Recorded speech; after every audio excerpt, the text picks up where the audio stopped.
When you look at me, do you see someone that was chairman of a board of a nonprofit? Do you see somebody that was a transit board member? Do you see an educator? Do you see a college graduate? These are just some of the successes I have had in spite of being one of 150 people in the entire world with my disability, pseudo-thalidomide syndrome.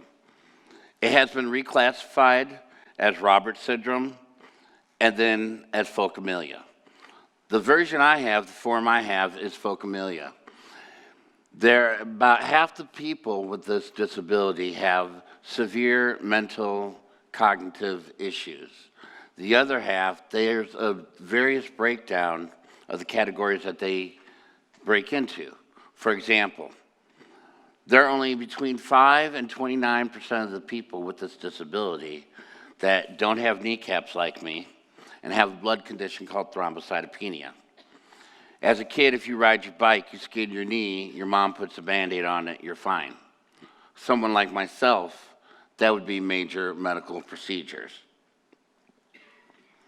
Throughout life, my mom has always been my biggest champion, my biggest fighter. But moms can't always teach us everything. I had to learn a lot of things on my own. How to feed myself, how to dress myself, how to bathe myself. And as we grow up, we have peers. They have certain situations in their life. And you find someone that's similar to you to share your experiences. Now imagine growing up throughout life, you have nobody to share those experiences with. What is it like to go to the grocery store and you say, "Excuse me, would you please hand me that item on the shelf?" Someone walks past you and says, "No, thank you." Or you're waiting on a bus, and a bus pulls up, and you're not wearing any socks, and they say, "I'm sorry, we're not going to provide a ride for you." These are just some of the discriminations I have faced growing up. As adolescents, that's where we grow our bonds, where we develop our friendships. During primary school, it was a phenomenal time. You know, you're 7, 8, 10 years old, having the time of your life. I grew up at a time before the Americans with Disabilities Act, so I did not have an opportunity to go to my neighborhood schools. They had to send me to a school for someone like him. Again, 150 people in the entire world like me. I don't think they're going to find a school for somebody like me. But despite that, you know, I grew up with my peers through primary schools. It was the time of my life. But as I progressed, went into middle and high school, it was, just for lack of a better word, hell. People who are supposed to be your friends, people who are supposed to be your peers, spitting on you, locking you in a locker, pushing you downstairs, putting tacks on your wheelchair. How many of us would give up in any of those cases? You know, but my mom, my strength, my rock, she taught me how to overcome, how to ignore those negativities. And again, as parents, you can't teach us everything.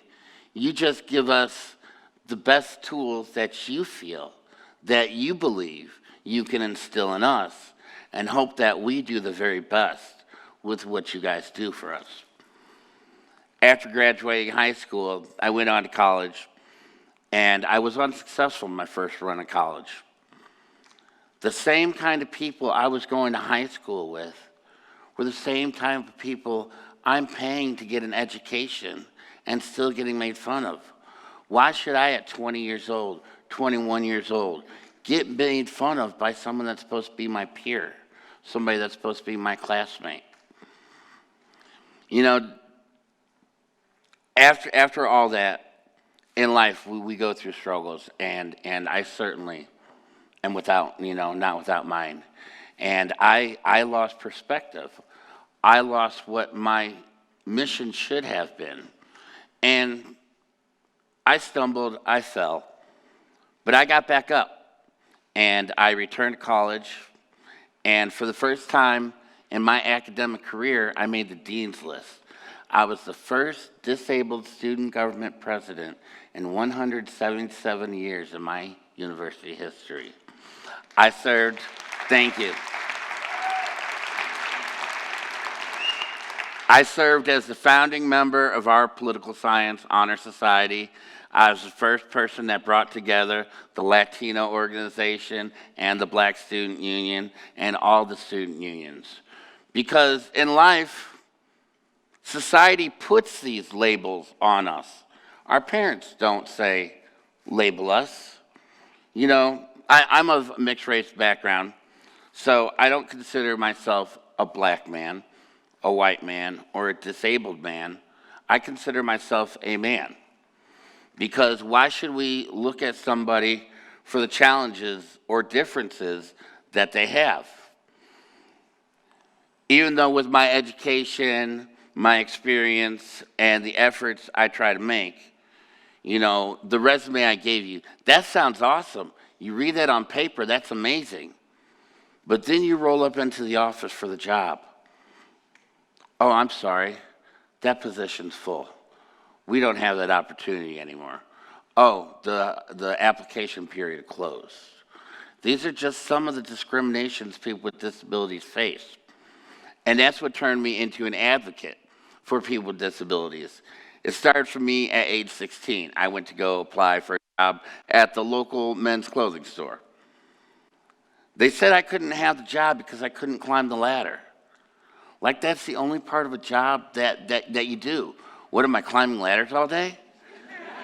You know, what, is nobody coming in and buying any clothes? It's ridiculous. So I took that experience and the way it made me feel, and I saw other people who challenges may not have been as great, but we're facing some of these same discriminations. And it's like, what can we do? How can we help our friends and our neighbors? My friends, and I use the term weird often, but my friends think I'm weird because I'm most happiest when my friends and neighbors are happiest, because that's the way I was raised. You know, why should someone have a brand new job, a brand new car, and everything, while Mr. Jones next door is struggling? Why Miss Smith across the street can't even put food on her table? You know, we lost a sense of community sometimes between 90, 2000, and 2010. You know, we need to go back to helping each other. As independent as I am, I've been an advocate, as I continue to say, and I've got the opportunity to go to Washington, D.C., and it was extremely humbling to travel the same routes as Martin Luther King, as Abraham Lincoln, and as my personal hero, John F. Kennedy. To travel with 1,000 people in wheelchairs and having other disabilities, shutting down streets, going into the housing authority and saying, where's our opportunity? If you think about it, look at the houses in your neighborhood. You see there's always a stair to get in. There's always some kind of step. There's always some kind of barrier. And that's what I've been fighting my entire life. It's like, I'm a mixed race dude. I don't have arms. You know, I roll around real fast in a wheelchair. They think I'm going to run everybody over. You know, these are just challenges, and you got to take each and every moment and figure out, how are you going to overcome that? How are you going to knock down that barrier? So having rolled the streets of Washington, D.C., I'm also blessed to say I've been handcuffed to the fence of the White House in the name of civil rights. It was February, it was cold, we were all wrapped up in our blankets. But again, we have a piece of civil rights legislation. Can you believe that? They had to pass a piece of law so I could have the same opportunity as you. Why? Why am I different? Why should we have that in the United States of America?